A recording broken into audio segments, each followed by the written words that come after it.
Good evening. Welcome to Poets Corner. This is the last one for this year, and we are honored and privileged, and I'm excited to have Joseph Powell here this evening. And I want to give a shout out to the woman that started this, one of the women that started this, Joyce Soul. It's her birthday today, so happy birthday, Joyce. I'm Donna Patterson, and I am delighted to be here to welcome you, whether you are in person or online. And again, I want to welcome Joseph and his wife, Cindi, who was his right hand. Keep him going, right? Joseph's a writer, a spoken word artist, the author of 4 collections of poetry, including The Spirit of Baldwin Compels Me. If you don't have it, you need to get it. His poems have been featured in Vox, Poetica, WORDPEACE, Marbled Hand, Wilderness House, Literary Review, Blue Mountain Review, Trouvaille, did I say that right? Review, the Santa Clara Review, the Freedom Papers 2020, The Year That Changed America, and the 2022 calendar. Begin again with from Poetry in the Boro. Powell has been a featured poet on PBS, National Geographic documentary, Skin, and has performed around the country, including the Southern Festival of Books, the Tucson Festival of Books, and the Austin International Poetry Festival. He lives outside of Nashville, again with his wife Cindi and their dog Hendrix. Welcome, Joseph.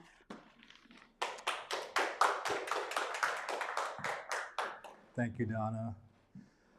Thank you, everyone, for coming out on a relatively chilly but thankfully not rainy night. I was starting to forget what the sun looked like. It's been raining for the last week and a half. Thank you, whoever's watching. Thank you for tuning in. I think this is my fourth or fifth time that I've been invited to do this. So I'm always grateful for any opportunity to present my art. Thank you, Joyce, if you're watching. Happy birthday. We love you. We miss you. And she's the one that got me started coming. She was the first to invite me here, and I'm glad Donna's continuing with that tradition. And thank you. It's going to be a good evening. It's the holiday season. For those who celebrate, if you don't, that's okay. But we're here. And it's also for those who celebrate the season of Emmanuel, which according to the Christian tradition, it means God with us. And so that's kind of the subject of my first piece. All these poems that I'm doing tonight, we're celebrating lives that matter. And based on the Christian tradition, God came to us because we matter. We all matter. And so I'm celebrating some lives tonight that matter. And this first one is called Emmanuel.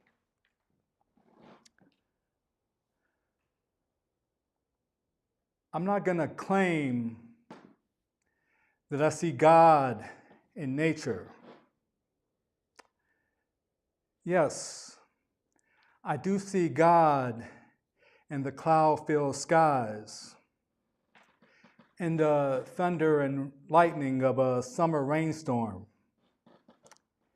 in the tree-strewn woods that is my Tennessee backyard. But more than that, I see God in the man standing at the end of an interstate off-ramp, selling a little piece of his soul, a little piece of his hard-earned work to maybe put a roof over his head. I see God in the person stepping up to the mic to share their truth, no matter how raw or profane. For if I've learned anything in the religion class that I had in college, it's that truth is truth. I see God in the daughter who loves me from 2,000 miles away, who I know is becoming the woman and artist she needs to be, and the woman who tells me every day in no uncertain terms, I love you, and you are enough. Who you are is enough. And the mother who, with every fiber of her being, through hard-fought sweat and hard-cried tears, raised me to be the man I still sometimes have doubts on becoming. And my brothers and sisters who, even though we don't always communicate, are more connected to me than even I understand. And yes, though it doesn't need to be said, but because this is a poem, it must be. I do see God and the reflection looking back at me. Every morning I awake, hoping, praying that when others see me, they too can see God.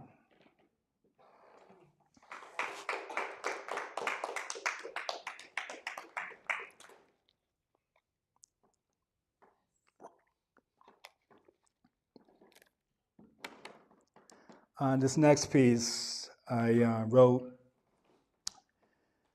several years ago after the murder of Trayvon Martin, which actually was 10 years ago this past February. Yesterday, as many of you may know, was the 10th anniversary of the Sandy Hook shootings. And I find this poem seems as appropriate for that incident as it does for what happened with Trayvon Martin and everyone since then. Lives that matter, or that at least should have mattered.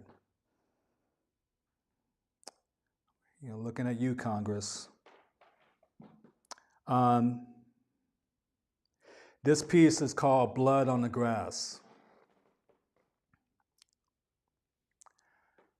Close your eyes and listen. Can you hear it? It's the cry of yet another Rachel weeping for her children and refusing to be comforted. It echoes in the cry of Sabrina Fulton and Wanda Johnson. It reverberates even still from Mamie Till Mobley, long since departed and reunited with her beloved and taken too soon Emmett. Can you hear it? The collective cries of scores of mothers who will never see their sons or their daughters grow old or fall in love or pursue their dreams. Listen. You might just be able to hear cries of blood from the ground, cries for justice, justice that may never come because we choose not to listen, choose to keep our eyes closed to the fact that our children are dying needlessly, senselessly, and with little to no recourse. I've heard it said that it would be better if a millstone were to be hung around the neck of one who were the cause a little one to stumble. And yet, perpetrators are allowed to roam freely, trampling underfoot, blood left on the grass, having ignored screams for mercy.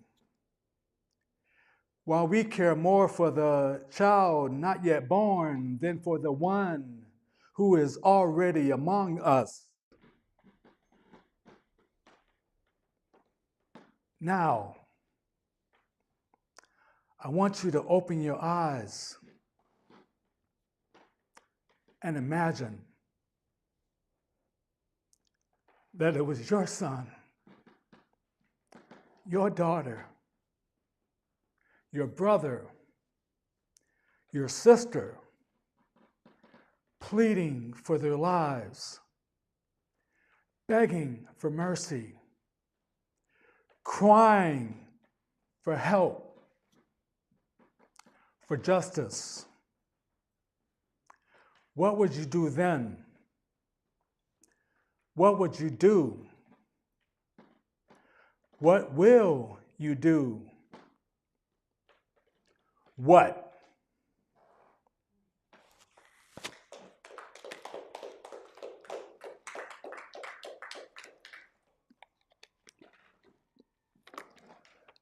Thank you. This next piece,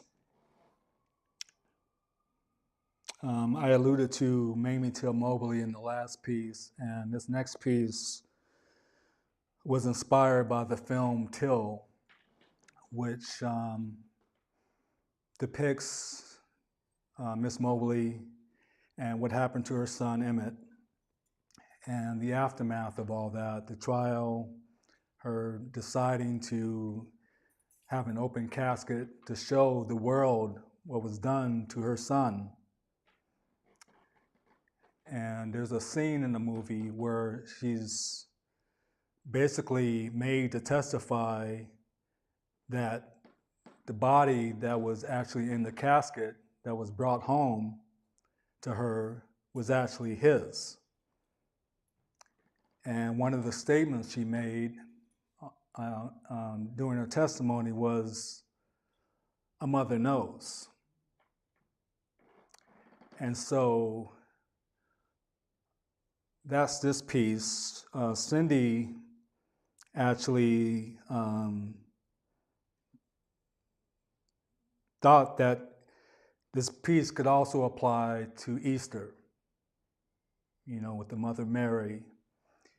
And I dedicate it to all mothers, especially those who have lost sons and daughters. This is called A Mother Knows. A mother knows from the tips of your toes to the top of your head, the way your skin feels, the smell, the twinkle in your eyes, the dimples in your cheeks. A mother knows. Do not challenge her memory.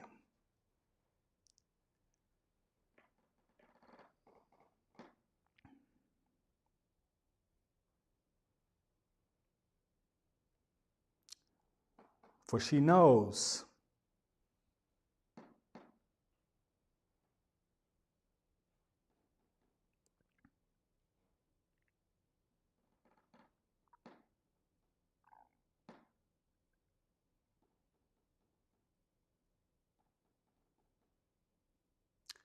Love, unyielding, covering a multitude of sins.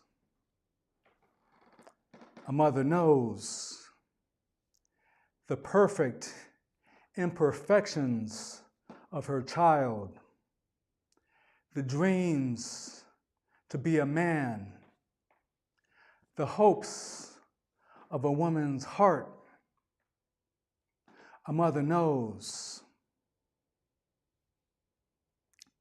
that the future belongs to such as these, praying that they get to see the light of such days, knowing that their mother will always know and love them forever.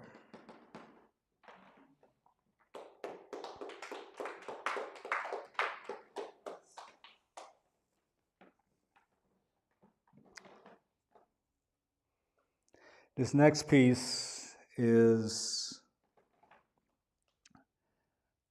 kind of inspired by the song Silent Night, and I believe it applies to where we're at now.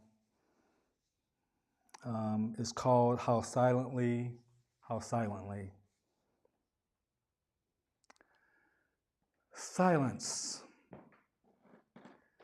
just silence. For the love of God, please, just please be quiet. A baby born crying a long time ago knows more about love than anyone we will ever know in our lifetimes.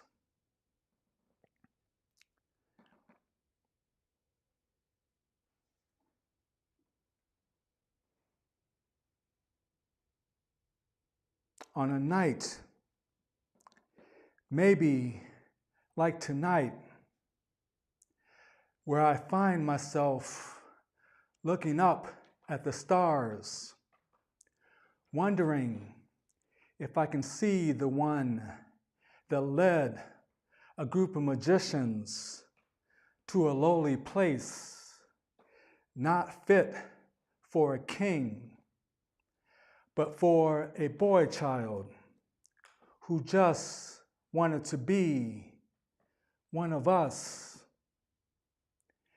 And it's not about what we call a particular day, or how we utter a particular greeting, or even if we celebrate at all.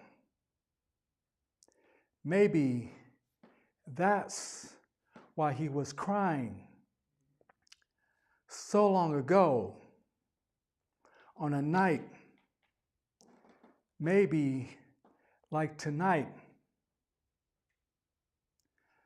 about the noise we make, about things that don't really matter.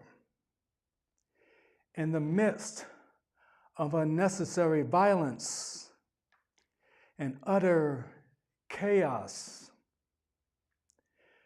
when we should just be silent, silent, silent, and remember and know that we are not alone, that we are loved just like a crying baby by his mother. That's all that matters.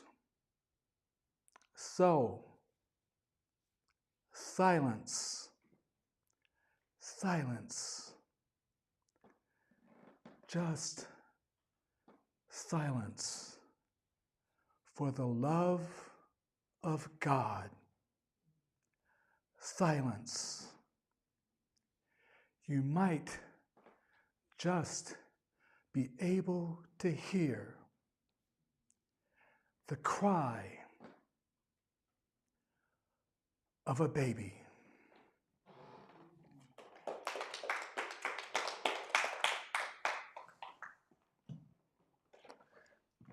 This next piece I sort of added at the last minute. It's an older piece that I've written. It was actually after Robin Williams had passed. And after the events of yesterday,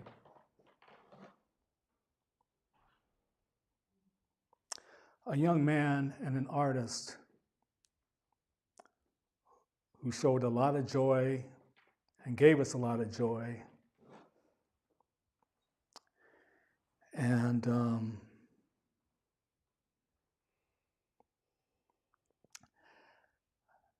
we also found out that a friend of my wife's mother, Cindy's mother, and my mother-in-law, same situation. We just never know what people are going through. So I dedicate this to them and to those who are struggling, especially at this time of year. This is called From a Tear to a Hand Clap. Don't be afraid to cry, for as surely as the sun rises and sets on us all, real tears must fall at the loss of someone we knew and loved, or even someone who we thought we knew, whether it was by their hand or someone else's hand or by God's hand, because their time of suffering was done. Tears must fall.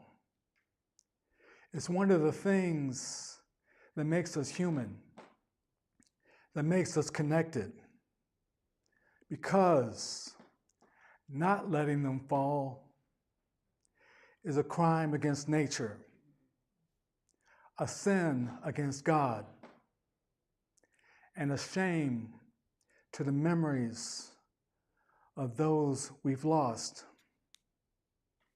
So, cry those tears openly, frequently, passionately, with full-on force. For each tear is a hand clap and celebration and remembrance of the life that's been lost. And imagine, just imagine what a sound that would make.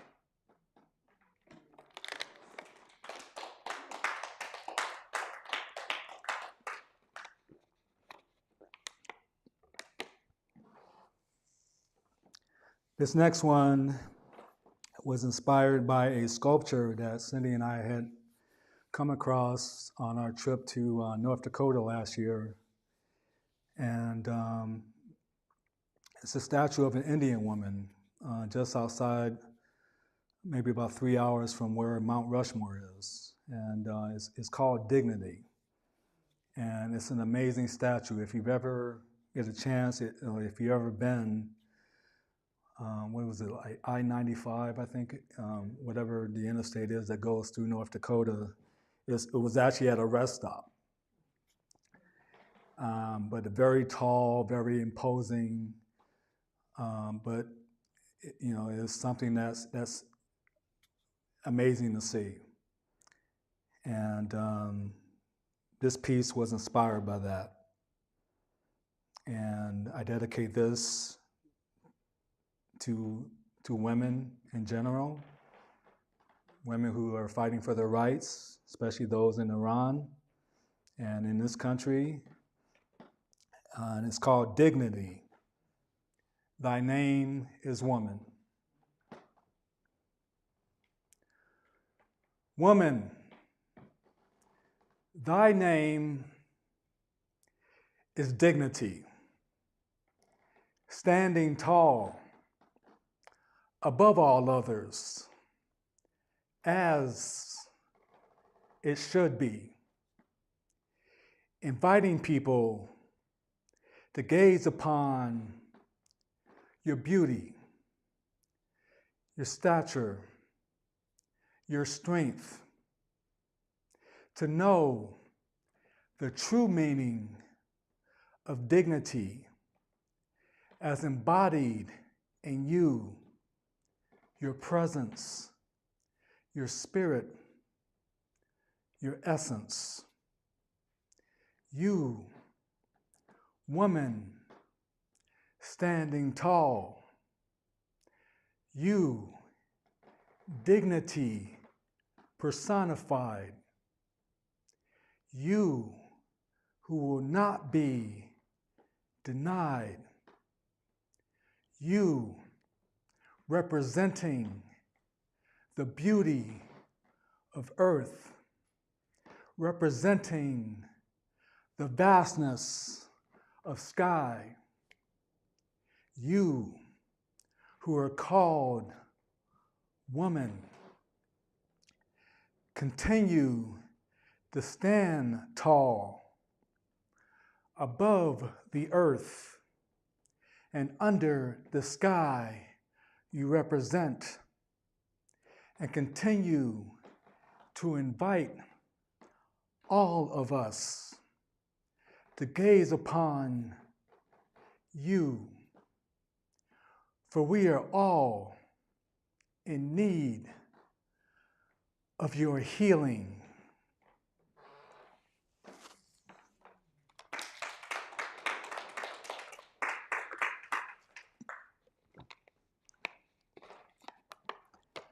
And speaking of women, this next series of short pieces I dedicate to the women in my life.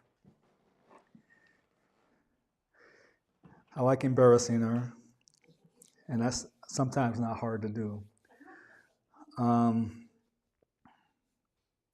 She's my rock, my partner.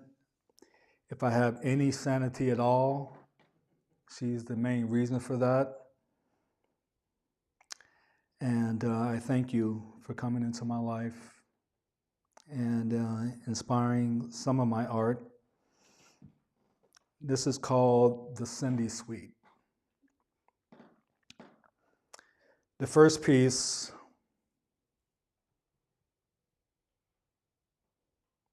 is called Es la Sol, which means is the sun in Spanish.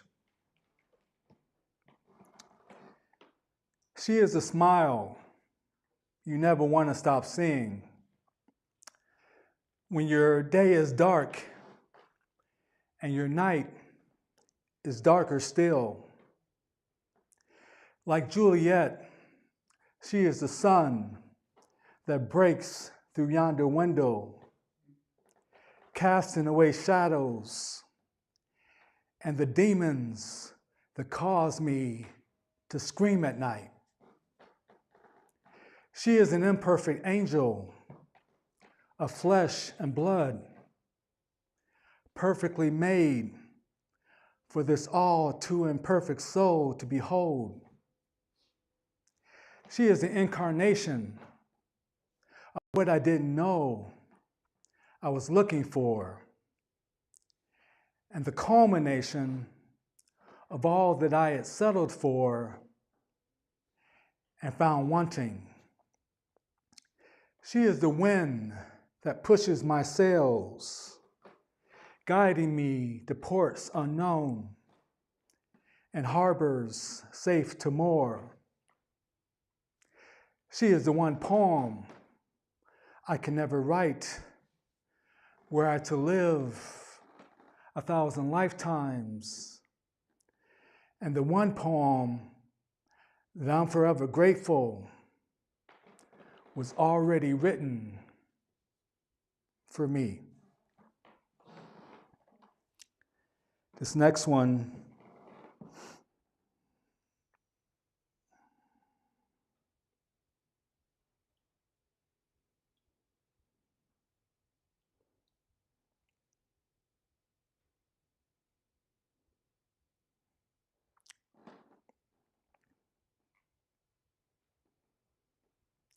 is called Erotic Sanctity. I touch you there to make you sing and call out my name. I love seeing your face in the sunlight, in the moonlight, afterglowing by the lamplight. You are love to me, an unexpected personification of grace to me. Where you've touched me restores my manhood. Where you've reached me makes me believe again.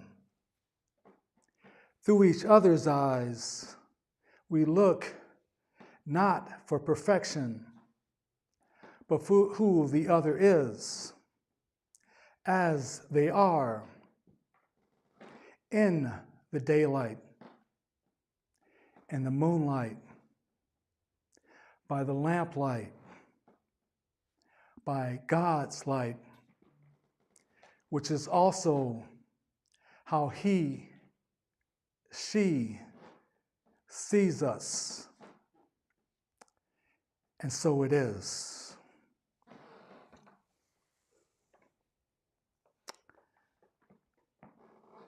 And this next one is called Cindi, with two eyes. Her name is Cindi, spelled with two eyes. Eyes that see to the core of your soul, the real you, the human you, the one who loves, the one who laughs, the one who cries, not unlike the eyes of God. Two eyes of beauty, of radiant sunlight, of realness and truth. Eyes that make you feel known, not unlike the eyes of God. Two eyes whose tears can break your heart, but when crossed in a moment of levity, can remind you of what laughter is, and that life doesn't always have to be serious. Her name is Cindi, spelled with two eyes, eyes of wonder and of beauty and of light and love and truth, not unlike the eyes of God.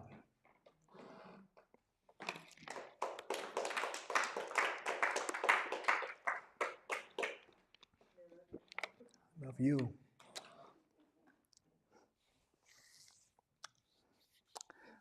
This next piece was inspired by a trip that we took, I guess in the last year or so. We went down to Montgomery, Alabama, to the Legacy Museum and the Museum of Peace and Justice. And again, if you've never been, it's one of the most powerful experiences I've ever had. And this piece came from that experience, and it's called "And the Wind Cried." I am hearing screams, cries, carried by the wind.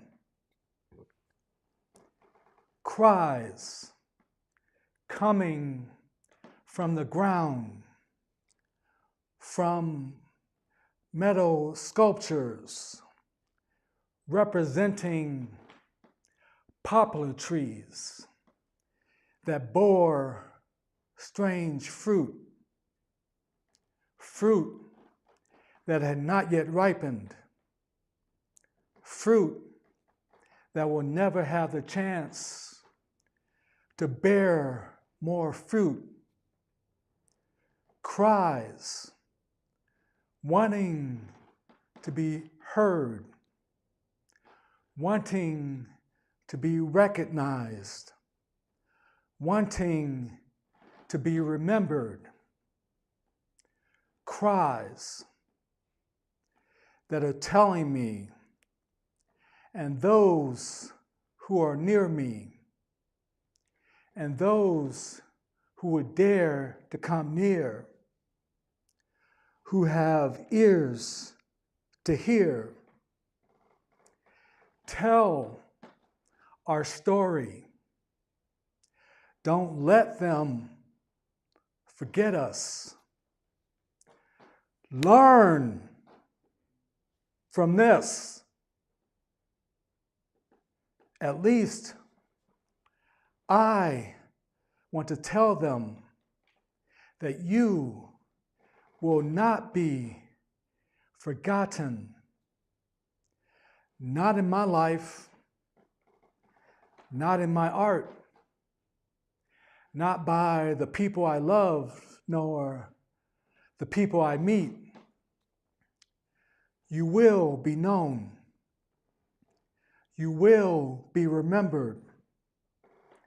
Your story will be told. And as I walked away, I heard yet more cries, though not from the wind around me, but from the fount within me. As my tears fell to the ground, that I know many had long since trod.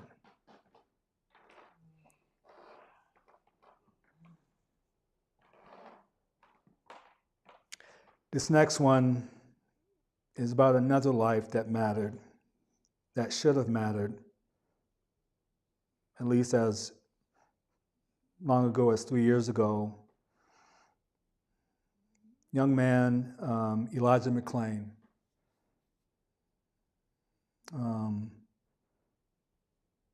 Very talented violinist, beautiful soul. And as is the case with so many, had his life brutally snuffed out when it shouldn't have.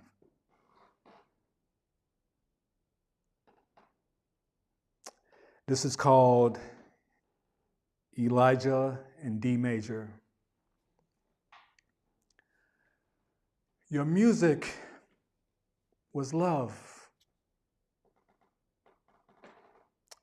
breath of God, flowing through your beautiful instrument, too beautiful for this world to listen. For we do not always appreciate beauty, art, love, when it is among us. We mock, turn a blind eye, a deaf ear. We tear down, we murder that which we do not understand. But we heard your music that night, even though they did not. And we applaud your concerto, which we never did while you were here, and try to compose a requiem that will be fitting for one as beautiful as you.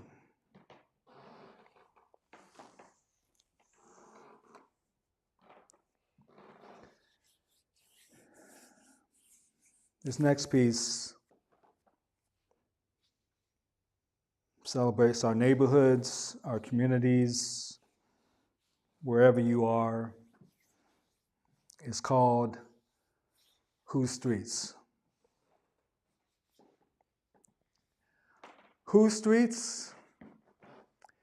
You mean these streets where I see kids playing basketball in netless hoops, shirts versus skins for hours on end until the sun goes down,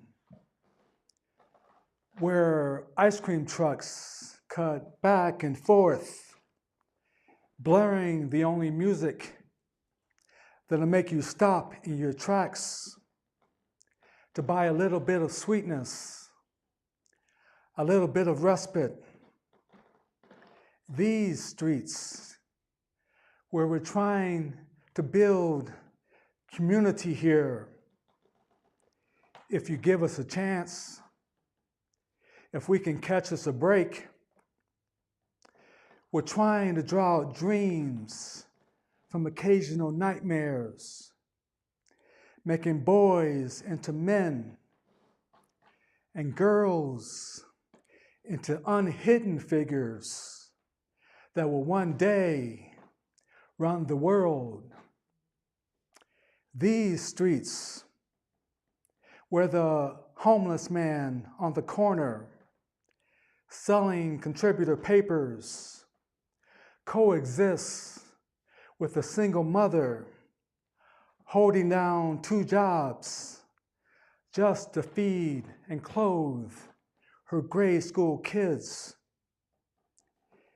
These streets where it's still taking a village to raise several children, where Reverend Jones from the Missionary Baptist Church and Father Michael from the Holy Name Catholic Church know everyone in the neighborhood by name, because that's what neighborhood means. These streets where reality meets imagination, and that's always a good thing. These streets of poets and teachers, rappers and athletes, children who are our future, future doctors and lawyers, businessmen and women, maybe even,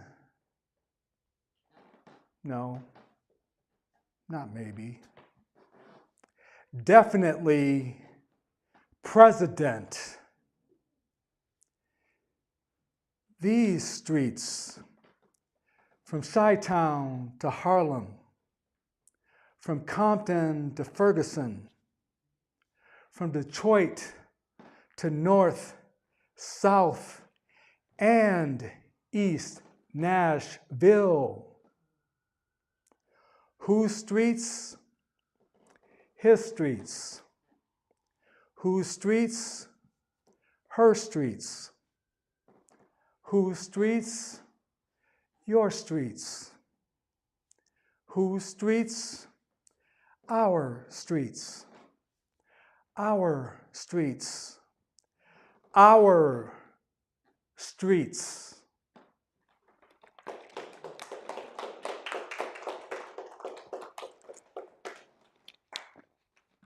Thank you. This next one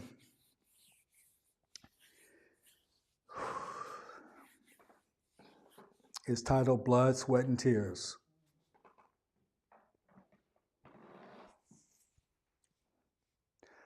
Blood, sweat, tears. Blood, sweat, tears. Blood, sweat, tears. Blood. The words that you are about to hear come from the blood that courses through my veins, making my heart beat, making my fingers, my hands move across pages, move across time and space. Blood that was shed for me. Blood that cries from the ground. Blood, sweat, tears. Blood, sweat, tears. Blood, sweat, tears. Blood, sweat. The words that I'm trying to write come from the profuse sweat upon my brow, sweat that drenched the ground at Gethsemane, sweat upon the backs of my ancestors at Slaves' Plow, sweat upon my mama's face as she gave birth to the one who writes these words. Blood, sweat, tears. Blood, sweat, tears. Blood, sweat, tears. Blood, sweat, tears fall down my cheeks, followed by more tears for fallen soldiers, for fallen brothers and sisters, for friends lost, whether by death or by time, for who I used to be, for who I want to be, in gratitude for being loved, for flaws that do and do not define me, for undeserved grace, for being a son, a brother, a lover, a friend, a child of God, a writer, a lover of jazz, a human, for being able to close a poem I wasn't sure I could write, but which was produced by blood, by sweat, by tears.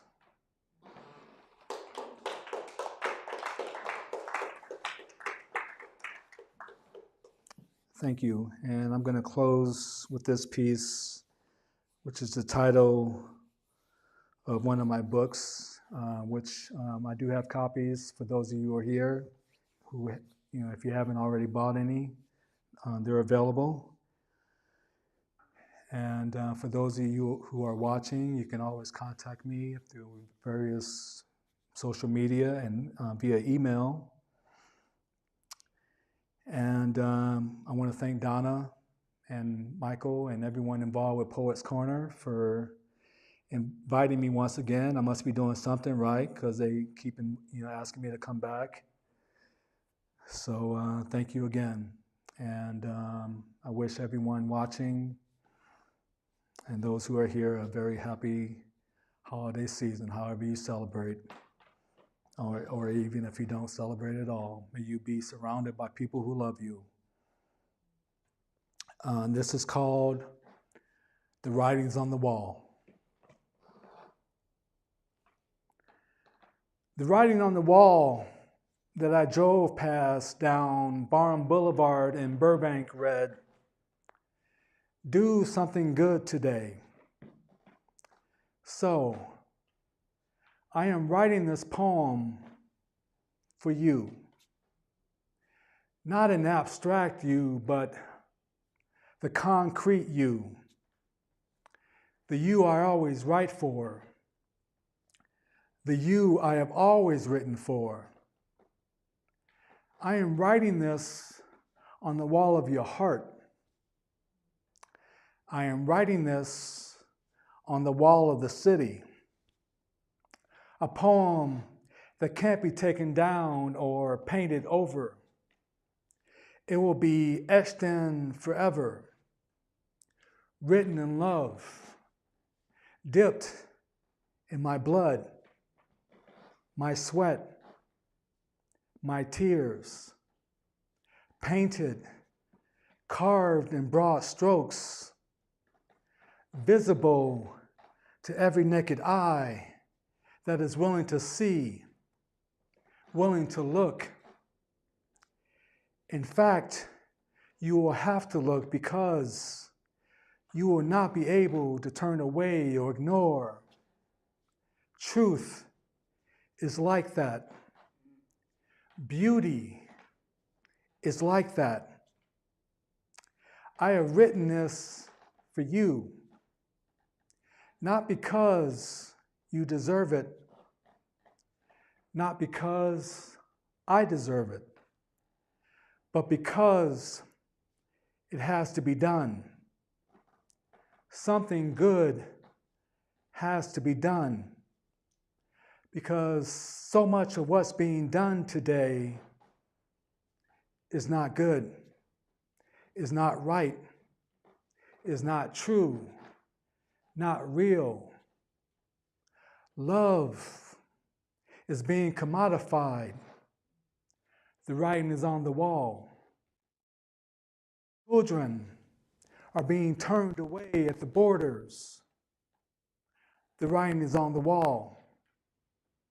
People getting to dictate who I get to love. The writing is on the wall. The haves still dominating the have-nots and the writing is on the wall. People making asses of themselves on national TV for millions of dollars, while those who are molding the minds of future generations aren't making enough to make ends meet. The writing is on the wall. I can't even afford to take care of myself or the people I love because some insurance company gets to dictate how much I have to pay. The writing is on the wall. These are not the ramblings of a mad poet. These are the words of a poet who is mad. Like you should be mad and willing to do something about it, something good, like I'm trying to do something good by writing this poem, because there are still voices that need to be heard. There are still truths that need to be made visible. There are still walls of the city that need to be written on with the blood, sweat, and tears of those who wish to do something good. I have written this poem for you, and now I am handing you the pen. Do something good today. Good night. Thank you very much.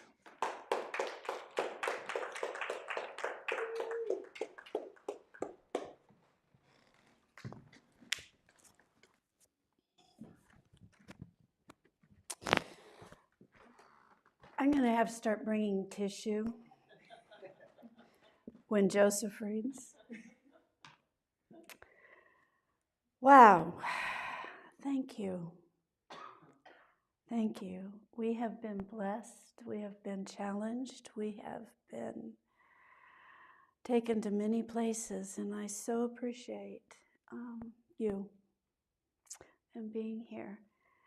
And I too wish all, excuse me, a blessed and sacred holiday season, however that, whatever that means to you.